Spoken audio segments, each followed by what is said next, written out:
Thanks, Rachel. Doan Monte Cristo here for our second match, and hey, it's Korea versus Australia. You've got Korea who, yeah, this is an exhibition match, but these guys are not here to have fun. They are here to win. They have put together an incredible team, and Australia's got their work cut out for them, man. I mean, what can you say? Yeah, and Rachel asked a question on the desk to ZP asked the question, does he feel the connection to Australia? Well, I could say that we both live in Korea, and I feel the connection to South Korea. I do too. I actually just married a lovely lady from South Korea, so yeah, I feel a little bit of a connection there. Hashtag no bias. But let's get things started, guys. We're going to Temple of Anubis for our first match here in our best of 3 between Australia and South Korea.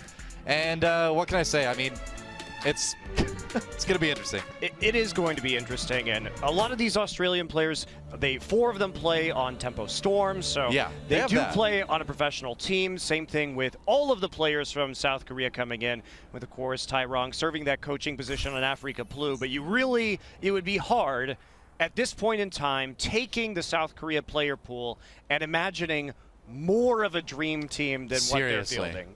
Yeah, I mean, if you've watched any Apex League lately, you've seen these guys in action, aside from Tyrong, who's been coaching Africa Blue. They are so good. And kind of as a side note, too, it's actually Zunba's birthday today. So happy 19th birthday, you young child, you. And also, he is currently the highest rated player in the ladder out of all players here at the Overwatch World Cup at number 8 right now.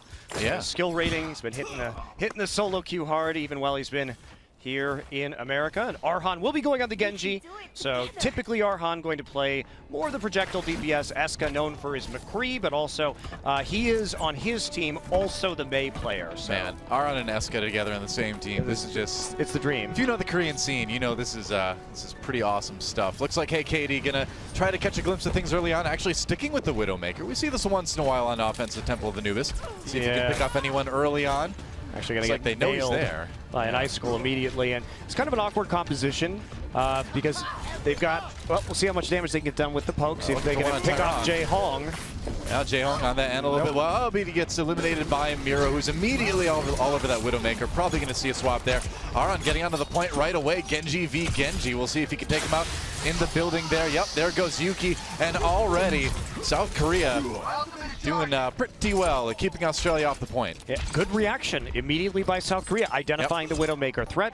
When we talk about Miro, we talk about him maybe being the best Winston player in the world from the teams we've spoken to or over there, such as Envy and Rogue. When you play against him, it's very frustrating because he's so good at timing his engages and getting out that it's very, very hard to actually kill him.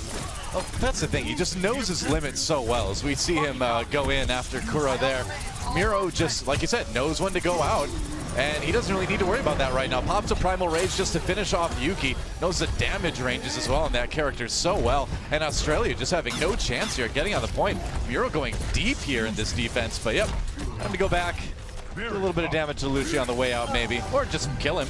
You could just kill him. Eska with the right click, that works too. Yeah, finishing it off. And Miro doing a great job of just hunting down Yuki on the Genji. Arhan about to have that Dragon Blade. Yuki with his already up.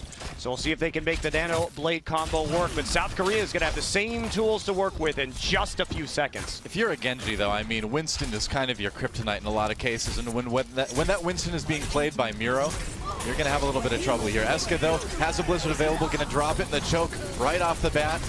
Going after Hey Katie, who switched over to the Tracer a little while ago, and immediately South Korea just pushing Australia back. Only Turmo living to tell the tale for the moment. Nope, he's dead too. Well, it was over. Nobody lives to tell the. Only we live to tell the tale, Monte Cristo. That's right. There's no going back to their leader to recount the horrors. I don't think so. We're just the neutral observers here. We'll write the history books. Yuki over on the Pharah now. It's an interesting switch over. May want to change it. Okay, yeah, looks like a change of mind. And not a lot of time left for Australia. Only about 1:30 to make something happen here. They've got the sound barrier. Can they maybe use that to just bum rush the point? Hey, Katie on the Roadhog now as well. Yeah, Australia going for a beefy composition here. Yeah, just trying to live. Just power their way through and live on the point. But they're being funneled right where South Korea wants them, though. I think Zunba was looking for a Graviton Surge, finds it now. And where's the follow-up? Jaehong firing into that crowd as well, too. Tyrong. And you know what? Who even needs DPS players? Your tanks and supports can get all the kills. Yeah, that's fine. Wow, I like that. Right there, they set themselves up for an extremely good graviton surge. Australia caught while they were trying to rotate up into the high ground, all clumped up. So multi-man surge makes it easy. Eska going to have that blizzard. I mean, you gotta next push here, which is going to be one of the last of the game. You kind of wonder what they were wanting to do. It looked like they maybe just wanted to go down the middle, but they did kind of get funneled this way. They're taking the high ground now, but they get cut off by the ice wall. Turmo still has that graviton surge. Meanwhile, Blizzard does go down from Eska. South Korea trying to find a way to take out the rest of the team, and it looks like they find it. Yeah, everybody just grouped up. Zunba with that high charge, doing tons of damage on the Zarya. Not much to say. I mean, South Korea just manhandling Australia right now. Well, Doa, at this point in the game, as we head down into our last 15 seconds, Australia has gotten 1 elimination on this map so far compared to 83. Congratulations to South Korea. Turbo for that 1 elimination. Jaehong, there's the kill Nakura. Boosting up Miro, that's the person I would want to give the nano boost to. As he goes in, gets a couple, Aron with the cleanup, there's the Primal Rage. Blizzard on the point as Australia tries to take it, but we're into overtime already. And as the kills come in, another Graviton surge for Zumba at the end. A couple more kills for Australia right at the end of that map, but in the end, it will be 6-100 right now. South Korea versus Australia.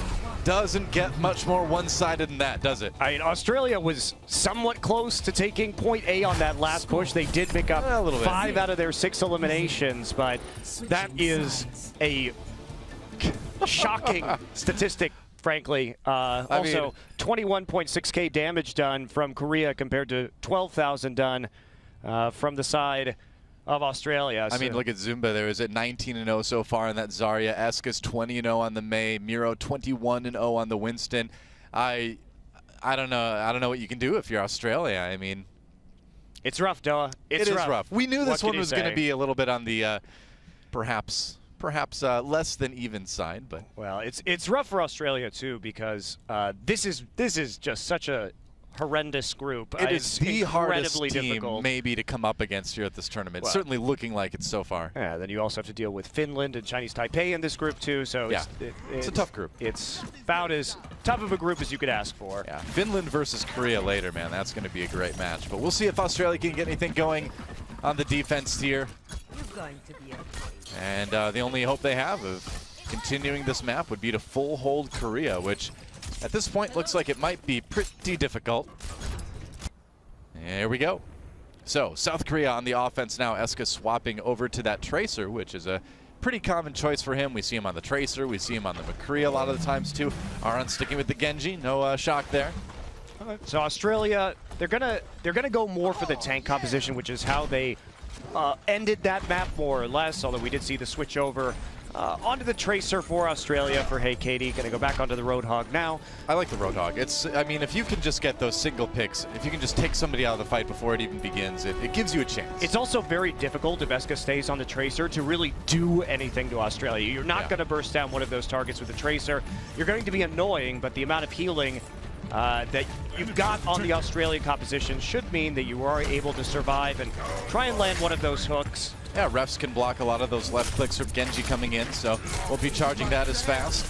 Jaehong already looking for some kills on the Ana, has to avoid the Winston as he fights on the defensive, but they're just going to walk right in. Aron with a kill already. Miro getting aggressive on the Winston too, and Jaehong taking the high ground on the side, more or less untouched. Miro jumping onto the point at half health, but he's getting support, and with Zumba and Aron getting those kills already, things are looking pretty good for South Korea. Getting a bit of time on the point already. Miro has that Primal Rage, and he's going to jump right to spawn to try to make sure nobody gets back. What are you going to do when Miro's in your face already? Well, the answer is going to be not much. And South Korea going to take Temple of Anubis right here. 7:05 left on the clock. That was 55 seconds on the take, Doa. Australia got 1 kill in that round, so the final total there is 119-7. And I think we've kind of set the pace for this best of 3, haven't we? I think we have, Doa. Yeah. It's going to be. I think it's going to be a bit rough going here forward. Hopefully, we'll have a bit of a closer match here in map number 2. Yeah. So while we wait for the next map to get loaded up, let's learn a little bit more about South Korea.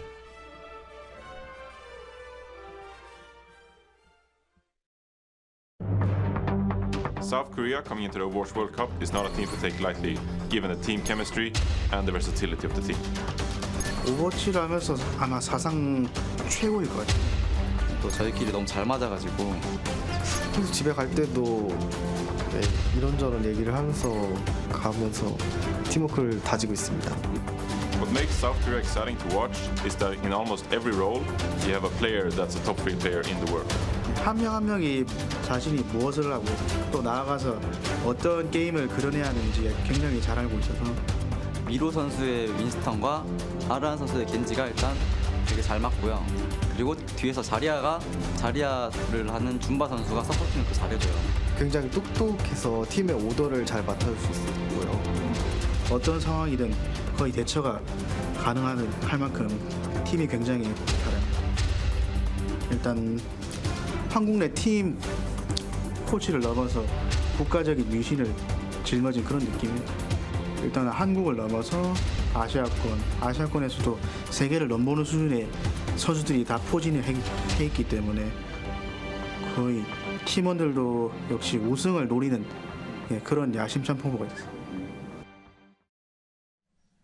All right, well, there you have it. South Korea, and you really can't understate what Tyrong's doing for this team, man. He's a shot caller. He's such a good coach for some of the other teams in Korea and China, actually, and he's making a big difference already for the Overwatch World Cup team. So we move on to Eichenwald, our hybrid capture/escort map, and yep, going to be looking for just any signs of life from the Australia team. But again, you can't be too hard on these guys. I mean, they're players fighting for recognition in their region. They've got some content producers on the team as well, and they are up against an extremely tough opponent in South Korea. Yeah, and we know how the South Korean team selected too. Miro was voted in along with Arhan, Zunba, Zunba and Eska, right? Or Ryu Jae-hong, Zunba and Eska, excuse me.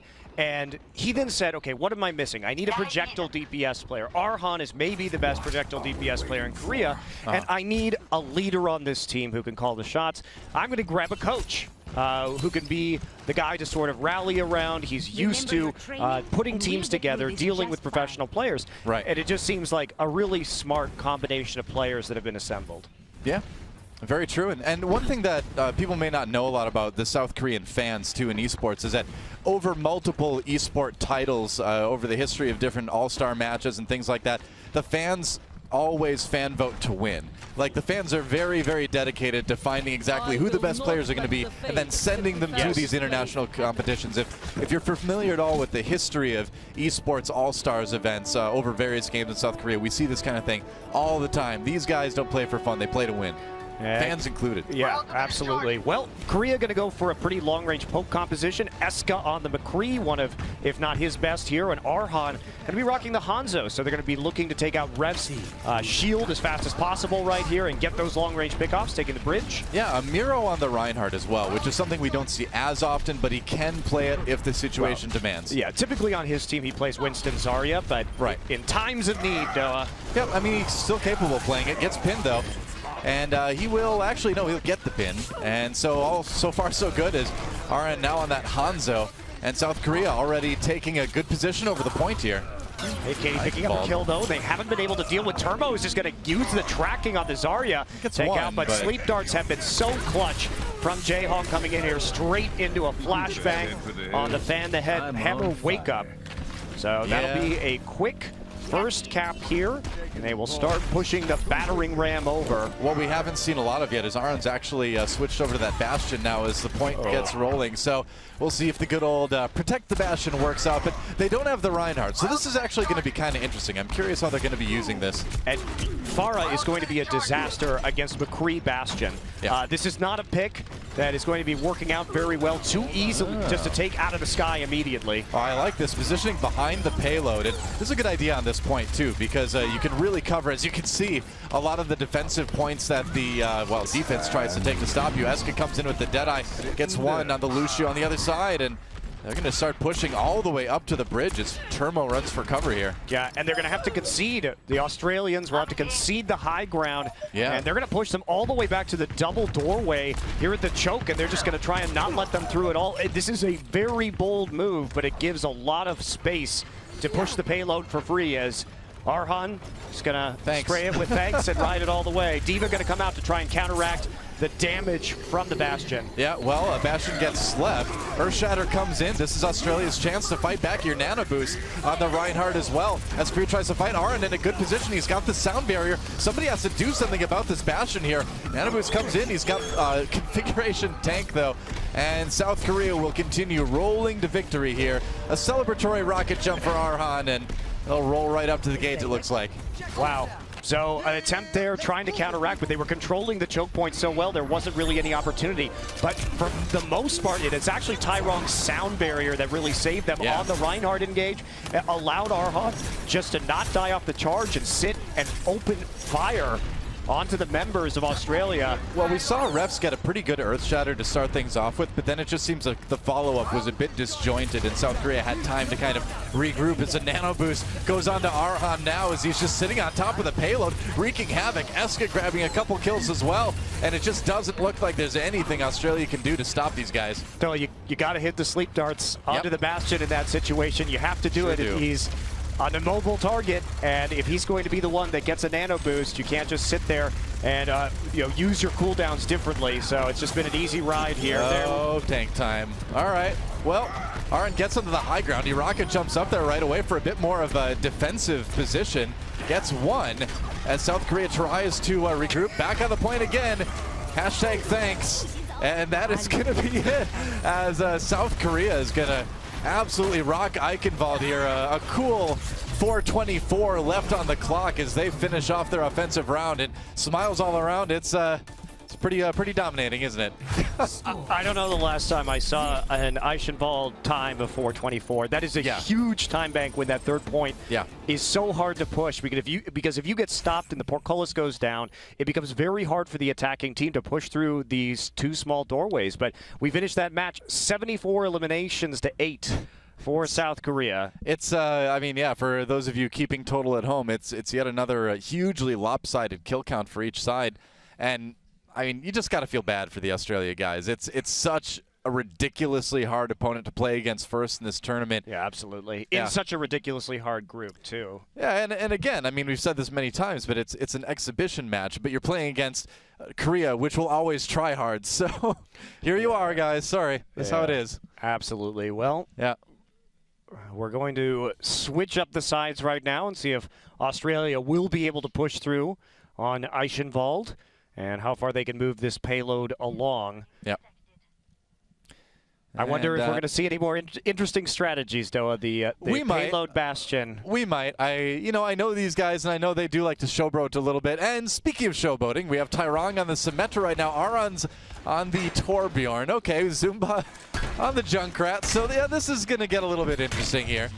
I've never seen Aran play Torbjorn before. I have not either. At least you know Matt's happy, right?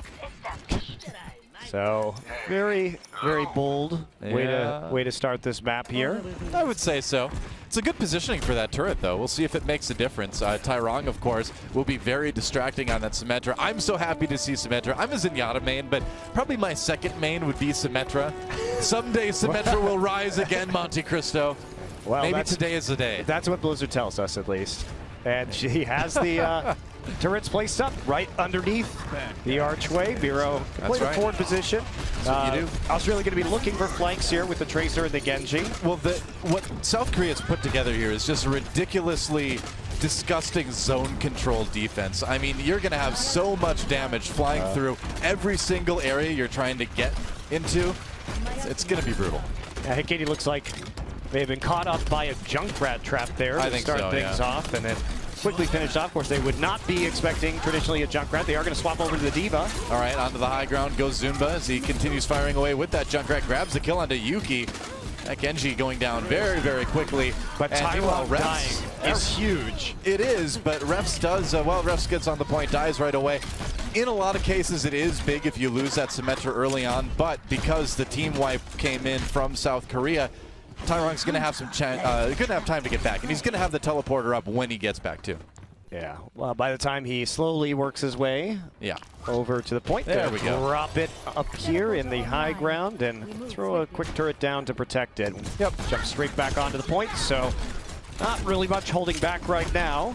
Diva going to be eating up a lot of those Junkrat bombs as The Tyrong was the only kill actually that Australia picked up in that last push. It was a good one, but they need a little bit more than that. Okay, they need a lot more than that. And here we go again. Zimba with the ultimate, bringing in the Riptire. Doesn't get anybody with it, nano though. boost at the Symmetra, Daw. All right, I like it. Get in there. That beam does a ridiculous amount of damage if you keep it on people. But no, it looks like the nano boost in Symmetra doesn't quite do the job for South Korea.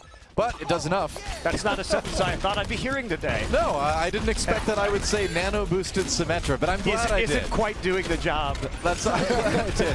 Yeah, I thought I would be saying nano boosted Symmetra totally destroys the other team. Yeah, that's what you would think it would be, obviously. Zumba's still defending. They tried to pop the sound barrier to get a little bit of the offense going for Australia, but you know, you just can't make it past the iron wall of Eichenwald for South Korea here. Yep, try to play a little bit of defense right there, daring somebody to come up while the trap was available. Zunba has died. He is a shame to South Korea now. Wow. Well, another turret is going to go up here for Arhan. Moving it just a little bit, a minute and a half left for Australia on this push. You know, that's the hilarious thing is we haven't even talked about Arhan on Torbjorn since the match began. Too. Yeah. Oh, guys, while all this is going on, Arhan is also playing Torbjorn. That's happening. All right, they're going to try for it again, going for a bit more of a dive comp. Hey, Katie on the Tracer now. Eska taken out, so this may be an opportunity. Yeah, as Miro gets pretty low on that Reinhardt. This is a chance they've been waiting for. Needs to get that pulse bomb up, though. Couple more percent to go. Finds Jaehong, gets sleep darted. Yeah, that's kind of what happens when Jaehong finds you. Meanwhile, Miro stabilizing, low health, but it looks like they're going to be able to just barely keep him alive. I mean, the teleporter's still up, so yeah, Australia did a good job of getting the flank right there and getting the initial kills, particularly Hey Katie finding Eska's McCree, but they could just get back so quickly and gonna spam some armor packs down. Yep. And it's 40 seconds remaining, 3 ults up for Korea and a couple more key picks. All right, so another chance to nano boost that Symmetra. Let's do it. Here comes a Riptire. Zumba trying to find a few members of Australia. And no, he doesn't quite do it. Oh, well. Bot buys them time, pushes them back into the base, and they're just spawn camping at this point. Yeah, I mean, they don't really have a reason not to. Australia can't really push ahead. Looks like Dragon Blade popped up. Yeah, nano boost the Symmetra. Here we go again. We'll see what he can get. Going after the Genji, a good target. Yuki does count Jaehong, though. Tyrong, again, not getting any kills. Shockingly, the nano boosted Symmetra doesn't do as much work as they were hoping, but refs does get taken down before he can destroy Eska. And with those kills, that will be it. South Korea with a crushing victory over Australia. Kind of what we were expecting, but that was super one-sided, man. 132-22 in eliminations in the end. Well, I don't know what you say about that double nano boosted Symmetra. That's how the game ends. Well, I mean, South Korea already showing us some entertaining stuff. I mean, they've put together a great team and getting a showboat a little bit. And as we take a look at Group C, South Korea obviously with a win there. And so I think it's time to go back to the desk to break down that match a little bit more. Let's hear some real analysis on that match. Watch South Korea play there, and certainly we have a lot to analyze. We saw Sebastian, some Torbjorns. Why don't you kick us off, Reinforce? I mean, I just for one, you know, welcome our new Korean overlords to Overwatch. That was pretty fast. That was almost a year. People thought Sweden could win. People thought Finland had a chance, but you know this. They're pretty good. It was intimidating. There's no doubt about that. And I think the really cool thing about this South Korean team is that more so than anything else, when teams tend to lose fights in Overwatch, they lose it because someone's out of position and they get picked off. South Korea was very careful, especially on Anubis, not to let anyone get picked off early. They took engagements on their own terms, usually off Miro, just buying space, and as a result, Australia found it very difficult to get things going. Yeah, Australia was a bit timid, right? I mean, you know, they know who they're going up against. They know it's going to be tough. And you know, at the beginning, you saw a little bit slow play. They were not that aggressive. You started towards the end of Anubis, like it started to come alive.